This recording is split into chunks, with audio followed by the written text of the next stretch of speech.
As we enter into Holy Thursday today, I want you to sit with these words. You're going to hear them now, but I encourage you to go back and read them again later today. So we are reading from John 13, verses 1 to 17. Hear these words now.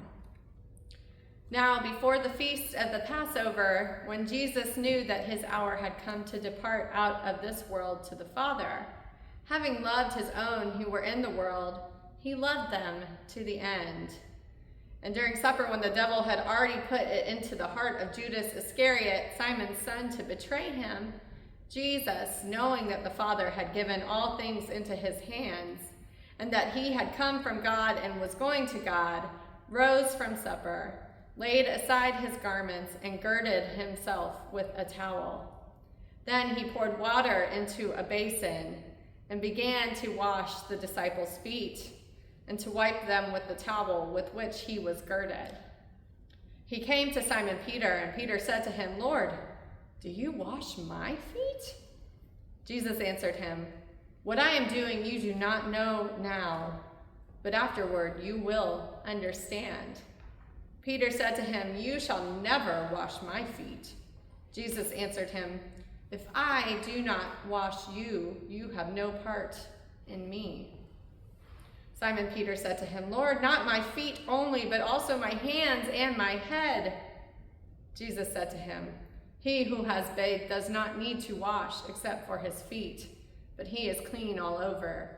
And you are clean, but not every one of you." For he knew who was to betray him.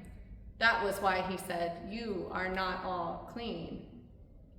When he had washed their feet and taken his garments and resumed his place, he said to them, "Do you know what I have done to you? You call me teacher and Lord, and you are right, for so I am. If I then, your Lord and teacher, have washed your feet, you also ought to wash one another's feet. For I have given you an example that you also should do as I have done to you.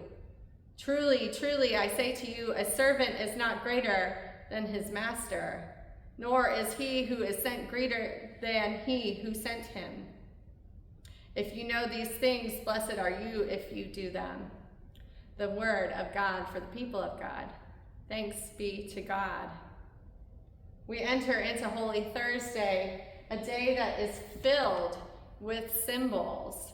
And so as you are working through your day, I encourage you to sit with that text that reminds you of Jesus' sacrifice, putting himself in the place of a servant to wash the feet of his disciples. You may not be as keen to wash feet of someone else. I understand that that may not be where you want to be, but what I do want to encourage you is to take the symbol of water and dwell on that. Fill a basin with water. Think about how water sustains you. Drink a glass of water. Go to the beach. We do live right here. Think about the ways that water is life. But perhaps you are someone who is okay with washing the feet of someone else. Take a basin. Wash the feet of someone in your household. Or wash their hands, if that is something. Focus on the intimacy of what it means to then wash and dry the hands, dwelling on the closeness that Jesus felt with his disciples in that time. On Holy Thursday, it's also the night in which the disciples gather around for Passover, for the meal in which Jesus talks to them in language that then we find in our communion liturgy. And now we aren't doing communion right now, but what I would encourage you to do is to sit with these senses as well. Find a cup, fill it with juice. Maybe you don't have grape juice, but you have something else. To remember that this cup is the new covenant, Christ's new promise to us, poured out for you and for many in love. And perhaps you have bread. Maybe you don't have bread. I encourage you today to bake something.